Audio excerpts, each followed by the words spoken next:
All right, yogis, today we're talking about an asana, and that asana is Eka Pada sirsasana.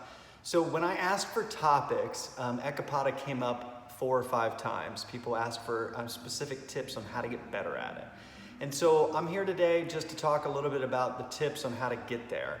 First thing is, your primary series has to be pretty good. And what I mean by that is like your Supta Karmasana, it needs to be pretty deep in order to get into Eka Pada. All of the other hip rotation of the primary series is good for this also, specifically lotus or any position that you put the leg kind of in half lotus position, is good for that same rotation as what Eka Pada. But the number one spot, if you're struggling with this, is Supta Karmasana. So like really getting your legs behind your head as best you can. That will help open up the hips. So that's number one. Number two is you could do some extracurricular stuff. And that extracurricular stuff would be like pigeon pose, something like that. You would do this before or after your practice in order to get kind of a little bit deeper in here. Also just a simple forward fold too, because Eka Pada sirsasana is pretty intense on your hamstrings. So those are 2 things that I think that you could focus on to get better at this. So now the technique on how to actually enter it. So first thing is, in this pose, there's this tendency to kind of like want to go back like this. And my experience with it is that you really need to keep it in like a 90-degree angle in front of you. And you have to really duck under it.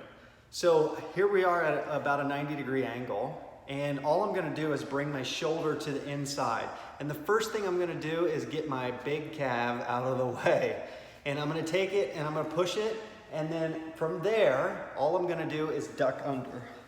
And once I duck under, here's where the technique stuff starts. I need to roll my shoulder forward as I press down. Roll my shoulder forward as I press down. And from here, I can do a couple things. One is I can look towards where the sole of the foot is facing, and that will help me get a little bit under. From this position, all I need to do is feel like I'm pressing down to straighten my spine. So this is really how you deepen it, because it becomes this deep hip stretch right here. And that's what you need in order to get into it. So all of you yogis out there that are listening to this, know that your leg needs to come to a 90-degree angle.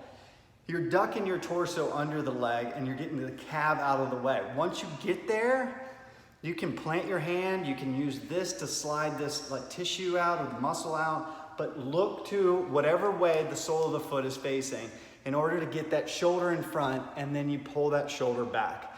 And then pressing down and maybe a little bit behind. So you'll be doing like a down and a back pull with your leg.